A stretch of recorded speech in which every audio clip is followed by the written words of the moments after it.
The appeal process moves through the Civil Service Commission. More details are being released about why Port management decided to terminate 7 of its employees. As we reported, the firings stem from actions allegedly taken following an alleged workplace injury that occurred back in 2011. Former Port marketing manager Bernadette Stern Meno's slip and fall incident on the second floor Port bathroom back on September 22, 2011 wouldn't normally have raised eyebrows. According to documents submitted with the Workers' Compensation Commission, stamped received October 13, 2011, Meno said she was in the women's restroom when she slipped and fell on a slippery substance believed to be fabuloso, causing pain in her back and arms. The documents show that medical attention had not been authorized, and a written notation shows that, quote, employee refused medical treatment at this time. Guam law requires that any GovGuam employee who suffers an injury be sent to the Guam Memorial Hospital for examination and treatment. The attending physician's report must then be transmitted to the Workers' Compensation Commissioner within 20 days after the first treatment. Even the Port's standard operating procedures require that any on-the-job accidents resulting in personal injury requires prompt medical attention at GMH, and all forms must be submitted to the Workers' Compensation Commission. But records reflect that Meno didn't seek any sort of medical treatment until almost a year later. Following a trip to Manila in June of last year, Meno requested to the Port Safety Officer, Frank Roberto, to be referred to Dr. Stephen Hayashida, an off-island surgeon. She admitted that she did not originally go to GMH, claiming harassment from her immediate supervisor.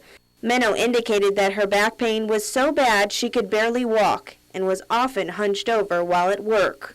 On September 28th of last year, the paperwork had been processed, and Roberto wrote in a memo that Meno had been seen by Dr. Vince Akimoto and later referred to Dr. Hayashida, who recommended that she undergo surgery in Hawaii the following month. $66,000 in medical costs were to be paid by the Port, and a notation indicates that $30,000 of the medical bill was to be paid by the Port's annual budget. Now, according to documents filed with the Civil Service Commission, then Port General Manager Mary Torres and then Port Controller Jose Guevara approved the airfare and per diem for Meno's 10-day trip to Hawaii, along with her escort.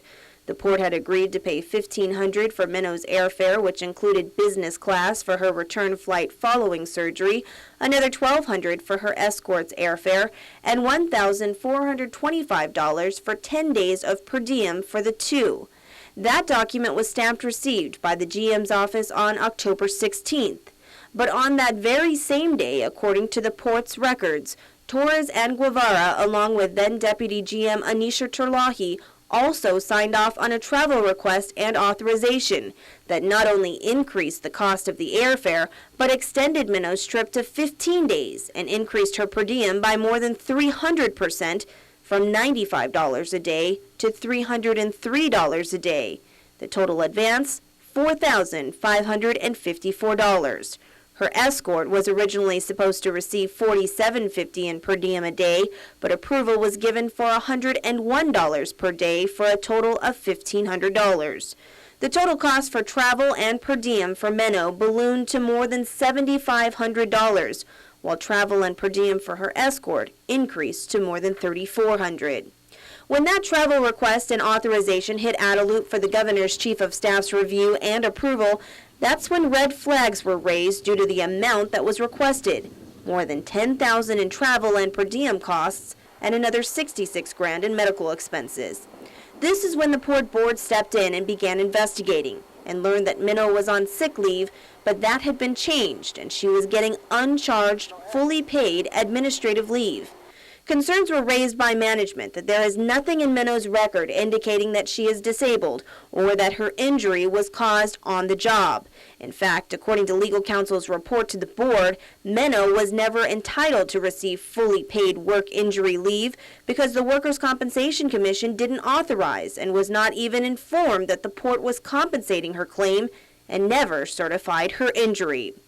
There are 2 documents that were obtained by the Port's legal counsel through the course of the investigation that raised even more red flags. One Workers' Compensation Commission form indicates that Meno suffered a lower back injury and was treated by Dr. Akimoto at American Medical Center.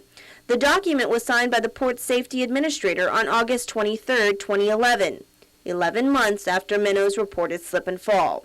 But another version of the document appeared in the port's files that clearly shows American Medical Center removed and replaced with Guam Memorial Hospital. This document was stamped received at the Workers' Compensation Commission on October 22nd of last year. We should note that 2 days before Meno's work injury back in 2011, the legislature included an amendment in the fiscal year 2012 Budget Act granting uncharged, fully paid administrative leave for GovGuam employees who were injured on the job.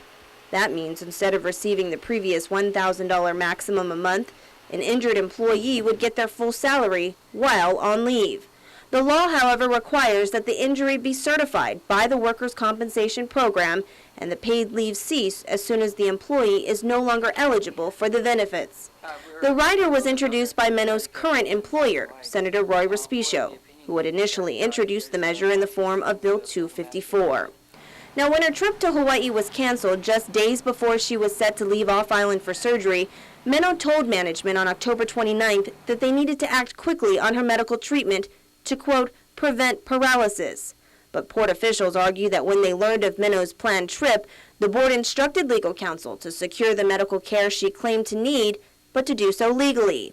But they contend she refused to cooperate and even refused management's offer to see a local doctor pending the outcome of the investigation, which kept her from any workers' compensation benefits.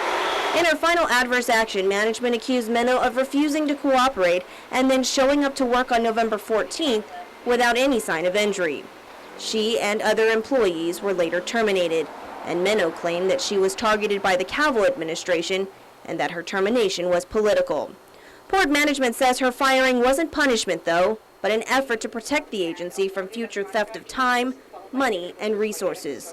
And as the weeks went on, the board and legal counsel delved further and alleged they found more proof of fraud and attempts to cover up actions to give Meno what they allege was unauthorized leave.